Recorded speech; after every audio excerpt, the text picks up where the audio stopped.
नमस्कार दोस्तों, मैं आचार्य वसुधा हार्दिक अभिनंदन करती हूँ आप सभी का आपके अपने YouTube चैनल गुरु सप्तऋषि ज्योतिष शिक्षण संस्थान की ओर से। दोस्तों, आज के वीडियो में हम बात करेंगे साप्ताहिक राशिफल के बारे में। कैसा रहेगा 9 जनवरी 2023 से लेकर 15 जनवरी 2023 तक का ये सप्ताह ग्रह गोचर की दृष्टि से आपके लिए। हमेशा की तरह आप सभी से अनुरोध करूंगी कि अगर आपने चैनल को अब तक सब्सक्राइब नहीं किया है तो प्लीज सब्सक्राइब कर दीजिए, बेल आइकॉन को दबा दीजिए ताकि आने वाले सभी वीडियो आपको समय से मिल सकें। तो चलिए सबसे पहले बात करते हैं कि इस सप्ताह में आने वाले व्रत, पर्व और त्योहारों के बारे में। सबसे पहले 10 जनवरी 2023 को मनाई जाएगी संकष्टी चतुर्थी। जी हाँ, इस दिन अंगारक चतुर्थी के नाम से भी इसे मानते हैं और भगवान गणपति का व्रत, पूजा और अनुष्ठान किया जाता है।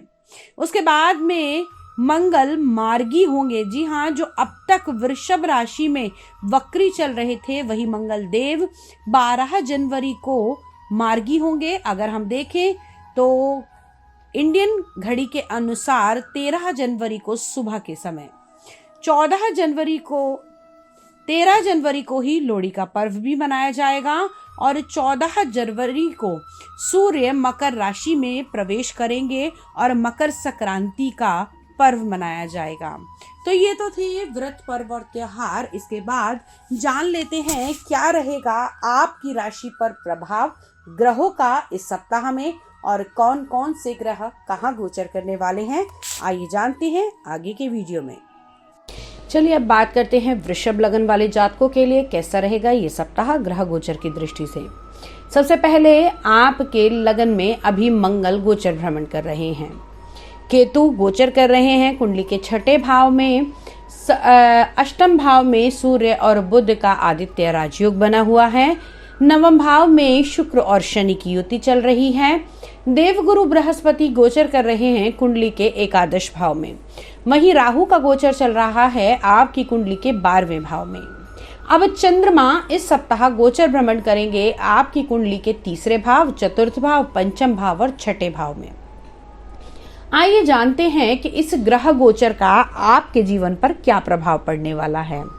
मंगल जो लगन में है वक्र स्थिति से मार्गी होंगे इसी सप्ताह आपकी कुंडली में। तो कहीं ना कहीं जो गुस्सा था वो थोड़ा सा पहले से कम होगा, क्योंकि जब भी मंगल या कोई भी ग्रह अपनी वक्र स्थिति में होता है तो वो 3 गुना फल देता है। लेकिन अब ये वक्र स्थिति से बाहर आएंगे, थोड़ा सा गुस्सा पहले से कम होगा, लेकिन हाँ अभी भी गुस्सा बरकरार रहने वाला है। स्वास्थ्य से जुड़ी हुई समस्याओं में निजात मिलेगी। साथ ही साथ सप्ताह आप लोगों के धन के योग भी बनते हुए दिखाई देते हैं। आपके लग्नेश, जी हाँ, यानी कि शुक्र देव भाग्य स्थान पर विराजमान होने वाले हैं। तो इस सप्ताह में आपको कुछ धन की प्राप्ति भी हो सकती है, लक्ष्मी के योग बनेंगे। अब बात करते हैं कुंडली के 2रे भाव के बारे में, जहां 2रे भाव के स्वामी बुध देव, जिन्हें हम वाणी का कारक भी मानते हैं, अभी आपकी कुंडली के 8वें भाव यानी कि मृत्यु भाव के अंदर चल रहे हैं। तो वाणी से जुड़ी हुई समस्याएं इस समय उत्पन्न हो सकती हैं। कई बार ऐसा होता है कि हम बोलना कुछ चाहते हैं और निकलता कुछ और है, जिसके कारण हमें बहुत ज्यादा नुकसान उठाना पड़ता है। तो इससे बचने के लिए वाणी पर थोड़ा सा संयम रखें और शब्दों का चयन बड़ा ही सोच समझ कर करें। अब बात कर लेते हैं आपकी कुंडली के 3रे भाव के बारे में, जहां सप्ताह की शुरुआत में चंद्रमा गोचर भ्रमण करते हुए दिखाई दे रहे हैं। तो इस सप्ताह में आप लोगों की छोटी छोटी यात्राओं के योग बनते हुए दिखाई देते हैं। ये यात्राएं आपके व्यवसाय को लेकर हो सकती हैं। इस यात्राओं में अगर हम ये कहें कि आप लोगों को धन का लाभ भी होगा या फिर आप इन यात्राओं के द्वारा आपको उन्नति भी प्राप्त हो सकती है। मित्र संबंधियों से इस समय आपकी अच्छी बनेगी और हो सकता है कि कुछ ऐसे पुराने दोस्त आपको मिलें जिनसे मिलकर आपके आत्मबल को और वृद्धि मिलेगी और साथ ही साथ आपकी पुरानी यादें भी ताजा होती हुई दिखाई देंगी। अब बात करते हैं कुंडली के 4th भाव के बारे में। 4th भाव हृदय का भाव, माता का भाव, छाती का भाव, प्रेम का भाव, आपके सुख समृद्धि का भाव, वाहन का भाव। इसके स्वामी सूर्यदेव अभी 8वें भाव में चल रहे हैं। तो कहीं ना कहीं इन सभी से जुड़ी हुई छोटी मोटी समस्याओं का सामना आपको करना पड़ सकता है। हालांकि सूर्य को और चंद्रमा को अष्टम का दोष नहीं लगता, लेकिन फिर भी इनके फलों में थोड़ी कमी होती है। तो यही बुध आदित्य राजयोग जो आपकी कुंडली में इस समय बना हुआ है, ये इतना फलदायी इसलिए नहीं होगा क्योंकि जब तक सूर्य देव, यानी कि अगर मैं बात करूं मकर संक्रांति तक आपके अष्टम भाव में है, उसके बाद में आपकी भाग्य उन्नति भी होगी और कहीं ना कहीं जिन लोगों को हार्ट की प्रॉब्लम है, छाती से जुड़े हुए रोग हैं, उन लोगों को भी काफी हद तक रिलीफ मिलता हुआ दिखाई देगा। सरकारी जॉब के चांसेस भी बनेंगे और साथ ही साथ जो सरकारों के साथ मिलकर कार्यरत है लोग, उन लोगों की भी उन्नति इस समय में हो सकती है। आइए अब बात करते हैं कुंडली के पंचम भाव के बारे में, यानी आपकी संतान, आपकी शिक्षा, आपकी नौकरी, आपका प्रेम, आपका कारोबार, आपके जोखिम का भाव माना जाता है पंचम भाव, जिसके स्वामी स्वयं अभी अष्टम भाव में विराजित हैं। तो कहीं ना कहीं इन सारी चीज़ों में आपको बड़ा सोच समझ के आगे बढ़ना है। जॉब के लिए अभी भी कोई चेंजेस करना आप लोगों के लिए लाभकारी नहीं होगा। इस सप्ताह जो कुछ जैसा चल रहा है उसे वैसा ही खींचिए, क्योंकि हो सकता है इस सप्ताह में किसी भी परिवर्तन का निर्णय आपके लिए हानिकारक हो। संतान से जुड़ी हुई समस्याओं की अगर मैं बात करूं तो इस सप्ताह के अंदर जिन लोगों के बच्चे पढ़ने वाले हैं, उन लोगों को याद करने में थोड़ी दिक्कत हो सकती है, उन लोगों को अपने प्रोजेक्ट्स बनाने में थोड़ी सी दिक्कत हो सकती है। उससे दिक्कत से बाहर निकलने के लिए आपको अपने बच्चों का बहुत अधिक साथ देना होगा और साथ ही साथ आपको उनको जितना अधिक हो सके हरे रंग के कपड़े पहनाने चाहिए और ओम बुद्ध बुद्धाय नमः का जाप करके भगवान गणपति की आराधना करके उनके मस्तक पर तिलक भी अवश्य करना चाहिए। ये तिलक, रोली, केसर किसी से भी हो सकता है। अब बात कर लेते हैं आप लोगों के दाम्पत्य जीवन के बारे में। तो दाम्पत्य जीवन की अगर मैं बात करूं, आपके सप्तम भाव के स्वामी मंगल देव अभी लगन में विराजित हैं।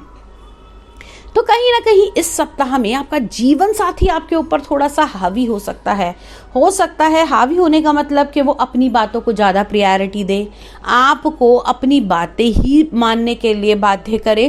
तो ऐसा थोड़े ही समय के लिए है, इन चीज़ों से घबराए नहीं। लेकिन हाँ, जीवन की गाड़ी अच्छी चलने वाली है और मिलजुल कर चलने वाली है, उसके लिए आपको एक दूसरे की बात को समझना होगा।